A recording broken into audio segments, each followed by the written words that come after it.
Hey everybody, this is Steve, and we're going to talk a little bit about the end of module project 1 for Excel module 5. This is the one with the index and matching and decount and dsum and stuff.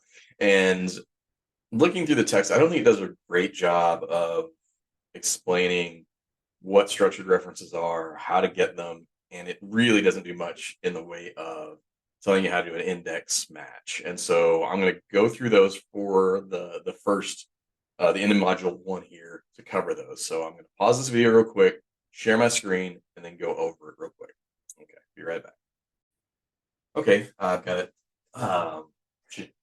Yep, shared now, and we're going to take a look at this. And this is the index formula. I just took the equals off here, and I put it to the side basically so that I don't make an error, because these structured references and index and matching, they can be kind of particular, because they want a specific thing. There's a few ways to get through these structured references, and all a structured reference really is a reference to somewhere in a table instead of a cell itself. So like when we click on here, we'll have the number here, but if we're referring to that cell here, like in the price plus shipping, we don't refer to E12 plus F12, it's the price plus shipping of this particular table. And that's really all a structured reference is. There's a few ways to include them in your formulas. Some you can just, equals, and then if you select that, it's going to go see orders and then price. If we go back, if we recall that we have named our table orders, so that's one way to do it. Another way to do it is to, excuse me, begin our function. Let's do a sum that I'm not going to finish, and then start typing the name of that table into the formula, and then click on it, and that will bring up the entire table. And then if we hit an open bracket, it will give us this choice of items to put in. This is actually comes in a little bit later with your counta and your sum, or decounta and dsum later on, because you do use those data in headers. But I'm just going to look at the index here first of all. Oops, I did not want to complete that. Okay, so let's look at the instructions here.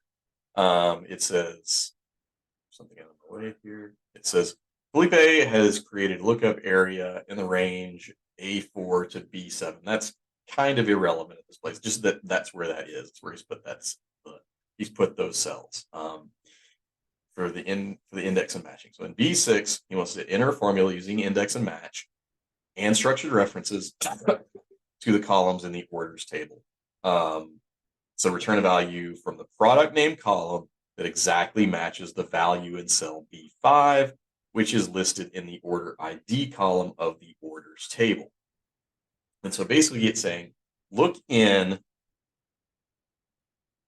product, or find in product name what matches the order over here. And this is how you do it. So we could go through and select the ranges by hand, but I'm going to do this using the table title. So I'm going to do n equals index here. I'm going to open my parentheses. I could do this in the, this is just a style of putting it in. I could do it in the function arguments, but I'm not. I'm just going to do it in here. It would work the same way. Okay, so I'm going to start typing orders, and we see that like we have the or function here, but we also have a reference to the orders table. So then I go here, put in my open bracket, and we go into product name. This is what we're going to index. This is what we're going to be looking. This is what we're going to be looking for, is the product name. Double click there, and as far as the first argument goes, we close bracket. Excuse me. And that's done. Now what we're going to say is, well, what are we going to be matching? If we're going to be matching to, first we start the match function, and then open it up like that. And then what are we going to be matching to? We're going to be matching to order ID. So whatever is in there from this category in the table, we will match and we will put on the screen. So we'll do this, and again, we want it in B5, and here we're gonna again start typing in orders because we want the table itself. Go ahead and open bracket, order ID, and close bracket. Now, the match type, I'm going to put 0 because 0 means an exact match. And then I think we just close our brackets and we're done.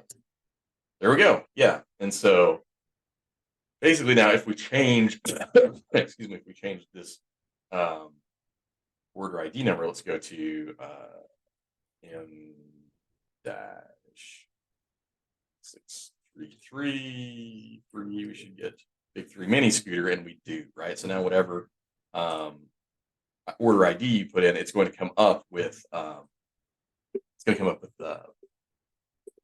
product name, and then for the V lookup, which is going to be similar, that's how you're going to get the build amount, the total bill. Okay, I hope that helps. If you have any questions, of course, let me know. And yeah, that's it.